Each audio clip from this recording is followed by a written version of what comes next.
بسم الله الرحمن الرحيم. السلام عليكم ورحمة الله وبركاته. الحمد لله رب العالمين، والصلاة والسلام على أشرف الأنبياء والمرسلين وعلى آله وصحبه أجمعين، أما بعد. Kaum muslimin wal muslimat, jamaah maghrib dan isya yang dirahmati Allah Subhanahu wa taala. Insyaallah pada malam yang mulia ini kita akan kembali melanjutkan kajian sirah as-sahabi al-jalil, sahabat yang mulia Mus'ab ibn Umair radhiyallahu anhu. Pada pertemuan yang lalu kita sudah membahas perjalanan Mus'ab ibn Umair menuju Habsyah dalam rangka berhijrah di jalan Allah Subhanahu wa taala. Dan beliau menurut keterangan dari beberapa riwayat telah berhijrah ke Habsyah sebanyak 2 kali sebelum akhirnya beliau berhijrah menuju Madinah. Jadi di antara fadilah keutamaan beliau adalah bahwa Mus'ab ibn Umair ini salah seorang sahabat Nabi yang melakukan hijrah beberapa kali. Dan tentu hijrah ini merupakan satu ibadah yang sangat agung, sangat mulia di sisi Allah Subhanahu wa taala. Diriwayatkan dari Amir ibni Rabi'ah terkait dengan perjalanannya menuju Habasyah ketika berhijrah. Amir mengatakan, "Kana Mus'ab ibn Umair li khitnan wa sahiban." Mus'ab bin Umair ini adalah sahabatku yang sangat setia.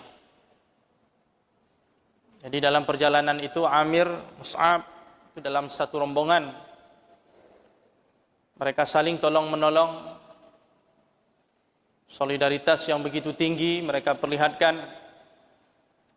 Ketika Mus'ab bin Umair berjalan kaki tanpa memakai sandal atau alas kaki, Amir ibn Rabi'ah memberikan sepatunya kepada Mus'ab karena dia lihat telapak kaki Mus'ab sudah berlumuran darah karena berjalan jauh, perjalanan jauh dan melelahkan sampai kakinya berdarah. Amir kasihan melihat Mus'ab dan memberikan sepatu miliknya. Kata Amir, "Kana Mus'ab ini adalah khitnan wa sahiban li, sahabatku yang sangat setia. Munzu yauma aslam, sejak beliau masuk Islam, ila an qutila rahimahullah bi Uhud, sampai beliau terbunuh syahid dalam perang Uhud." Persahabatan yang sejati, pertemanan yang dilandasi karena Allah, ini merupakan pertemanan yang sangat diridai oleh Allah Subhanahu wa taala.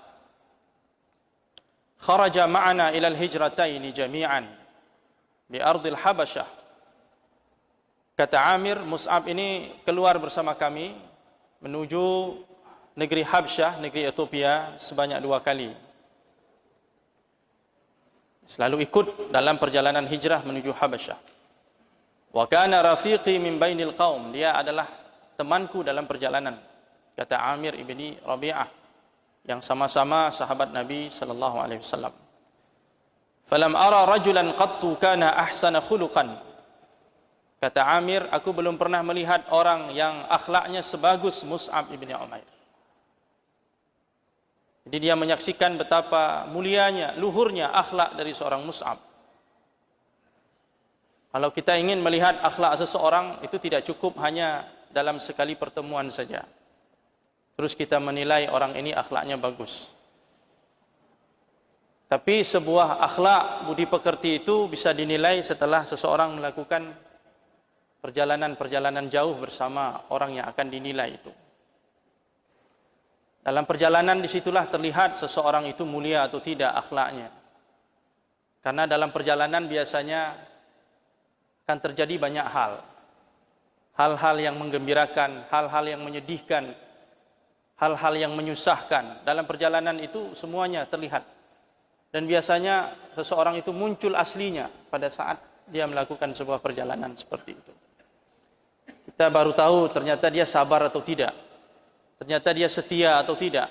Itu dalam sebuah perjalanan. Makanya Amir di sini bercerita tentang Mus'ab setelah melakukan perjalanan itu berkali-kali. Akhirnya dia sampai kepada satu kesimpulan, Mus'ab ini adalah seorang sahabat yang setia, dan aku belum pernah melihat ada orang yang akhlaknya sebagus beliau, kata Amir ibni Rabi'ah. Wala aqalla khilafan minhu, kata Amir, dan aku belum pernah melihat orang yang paling tidak suka berbantah-bantah, berdebat atau melakukan pertengkaran-pertengkaran.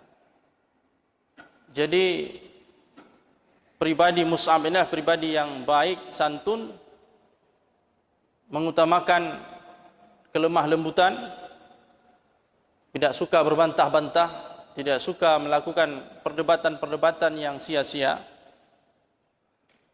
Beliau mengedepankan kebijaksanaan dan selalu menyelesaikan persoalan dengan kepala dingin. Ini yang disaksikan oleh Amir ibni Rabi'ah tentang Mus'ab ibni Umair. Selanjutnya hadirin yang dimuliakan Allah Subhanahu wa taala, setelah beberapa lama di kota Habasyah, akhirnya Mus'ab ibni Umair pulang ke Mekah. Dan suasana di Mekah ketika itu sudah agak lebih stabil. Ketika itu musim haji, Nabi sallallahu alaihi wasallam melakukan pertemuan dengan beberapa orang dari Ansar, dari kaum yang ada di Madinah atau Yathrib, baik dari suku Aus maupun Khazraj. Jadi setiap musim haji itu, sebelum Nabi hijrah ke Madinah, Nabi melakukan pertemuan-pertemuan dengan mereka, dengan utusan-utusan yang berasal dari Madinah. Karena perjalanan haji itu sudah ada sejak zaman dulu, sejak zaman jahiliyah itu sudah ada. Walaupun tata cara ibadah hajinya bermacam-macam dan masih sangat kental dengan tradisi-tradisi syirik, khurafat dan sebagainya. Berhala itu menjadi sesuatu yang sangat diagung-agungkan. Dan ada yang bertawaf dalam keadaan telanjang bulat, tidak memakai sehelai benang pun di tubuhnya. Bertepuk-tepuk tangan, berteriak-teriak dan sebagainya. Segala macam tata cara yang dilakukan oleh orang-orang Arab ketika itu untuk mengisi musim itu dengan ibadah yang menurut mereka itu adalah ibadah. Sampai akhirnya haji itu diwajibkan oleh Allah Subhanahu wa taala dan disyariatkan secara benar dari Allah Subhanahu wa taala mengikuti tata cara yang diajarkan oleh Nabiullah Ibrahim alaihissalam. Setelah Fathu Makkah, baru ibadah haji itu steril dari segala unsur-unsur syirik.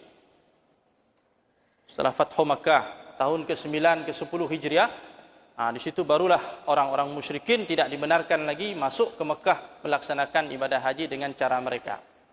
Jadi ibadah haji sudah bersih dari segala unsur-unsur syirik yang bertentangan dengan Islam, dengan akidah Islam.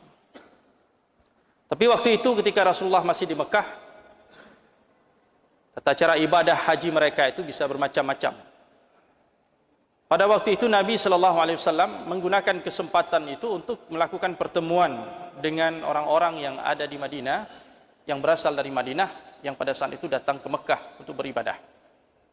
Ada beberapa orang, sekitar 7 atau 9 orang dari kalangan Khazraj, suku besar yang ada di Madinah, yang kedatangan mereka itu membawa kebaikan bagi Nabi SAW dan kaum muslimin. Nabi menawarkan kepada mereka Islam, mengajak mereka untuk masuk Islam, Kemudian mereka menerima ajakan Rasulullah, beriman kepada Allah dan Rasulnya dan meyakini kebenarannya. Kemudian mereka pulang ke negeri mereka. Jadi sebelum Rasulullah sallallahu alaihi wasallam hijrah ke Madinah, di Madinah itu sudah ada orang-orang yang Islam, walaupun jumlahnya masih sedikit. Dan mereka tidak mendapatkan tantangan seperti tantangan yang ada di Mekah. Suasana di sana relatif lebih aman. Kemudian tahun berikutnya Nabi SAW kembali melakukan pertemuan dengan 12 orang dari kalangan Ansar, dari utusan Madinah. 12 orang. Kemudian Nabi SAW mengajak mereka untuk berbaiat, menyatakan sumpah setia mereka, janji setia mereka kepada Nabi SAW. Sebagaimana diceritakan oleh Ubadah ibn Samit, salah seorang sahabat Nabi SAW dari Madinah, yang sudah menyatakan diri sebagai Muslim. Dia mengatakan, inni minan nuqaba, saya termasuk salah seorang dari tokoh yang ada di Madinah yang datang menjumpai Rasulullah SAW untuk berbaiat. Kemudian dia mengatakan, bay'anahu ala alla nusyrika billahi syai'a. Kami berbaiat di hadapan Nabi SAW. Isi baiatnya adalah kami berjanji untuk tidak mempersekutukan Allah Subhanahu wa taala dengan sesuatu pun. Jadi tidak melakukan segala bentuk perbuatan syirik, itu isi baiatnya. Wala nasriq, dan kami tidak akan mencuri. Wala nazni, dan kami tidak akan berzina. Wala naqtulun nafsal lati harramallah, dan kami tidak akan membunuh nyawa-nyawa yang telah diharamkan oleh Allah Subhanahu wa taala untuk ditumpas atau untuk dihabisi. Tidak akan membunuh kecuali dengan alasan yang benar. Wala nantahib, kami tidak akan merampas harta orang lain. Wala na'si, dan kami tidak akan bermaksiat kepada Allah. Balasannya apa? Jika kami melakukan ini semua, jika kami mentaati isi baiat ini, kami akan mendapatkan surga bil jannah. Jadi kalau konsisten dengan apa yang mereka janjikan, maka mereka akan mendapatkan surga Allah Subhanahu wa taala. Fa in ghashina min dzalika syai'an, namun apabila kami melakukan sesuatu dari yang demikian itu, jika ada pelanggaran-pelanggaran yang dilakukan, apakah mencuri atau berzina atau membunuh dan lain sebagainya, kana qada'u dzalika ila Allah, maka hukumannya, sanksinya itu akan diserahkan kepada Allah Subhanahu wa taala. Maka setelah itu nanti turun ayat-ayat yang berkenaan dengan sanksi-sanksi qisas, sanksi-sanksi jinayah, kriminal, ya, hudud, mencuri bagaimana sanksinya, berzina bagaimana sanksinya, akan ditetapkan oleh Allah Subhanahu wa taala di dalam kitabnya dan dijelaskan oleh Nabi sallallahu alaihi wasallam di dalam sunnah-sunnahnya. Jika ada yang melakukan hal itu, maka dia akan dihukum sesuai dengan ketetapan Allah Subhanahu wa taala. Inilah isi dari perjanjian para sahabat yang berbaiat di hadapan Nabi sallallahu alaihi wasallam ketika itu. Setelah itu para sahabat tadi, kaum muslimin yang datang dari Madinah kembali ke negeri mereka. Namun Rasulullah sallallahu alaihi wasallam tidak membiarkan mereka pulang begitu saja. Nabi sallallahu alaihi wasallam mengutus bersama mereka Mus'ab ibni Umair. Jadi ada utusan, ada duta dari Nabi sallallahu alaihi wasallam kepada penduduk Madinah yang sudah muslim. Ini duta pertama dalam Islam, membawa misi dakwah, ya, perpanjangan tangan dari Nabi sallallahu alaihi wasallam, penyambung lidah baginda Nabi sallallahu alaihi wasallam, Mus'ab ibni Umair radhiyallahu an. Jadi ketika Rasulullah memilih seseorang, itu berarti kepribadiannya sudah teruji, kapasitas keilmuannya sudah teruji. Tidak mungkin Rasulullah sallallahu alaihi wasallam memilih orang sembarangan untuk membawa misi dakwah. Berarti secara kepribadiannya sudah mantap, imannya sudah kokoh, ilmunya dalam. Baru Nabi SAW mengutus orang yang seperti ini. Jadi dengan diutusnya Mus'ab oleh Rasulullah, kita sudah bisa membayangkan bagaimana kualitas kepribadian seorang Mus'ab. Berarti ini bukan orang sembarangan. Dari sekian banyak sahabat-sahabat yang ada di Mekah, Mus'ab diutus ke sana. Ini pemuda yang luar biasa. Seperti Nabi mengutus Muaz ibnu Jabal ke Yaman. Di Yaman itu ada ahlul kitab, ada orang-orang Yahudi, orang Nasrani, yang pengetahuan mereka tentang agama-agama itu luar biasa. Mereka pandai berdialog, berdebat, berargumentasi.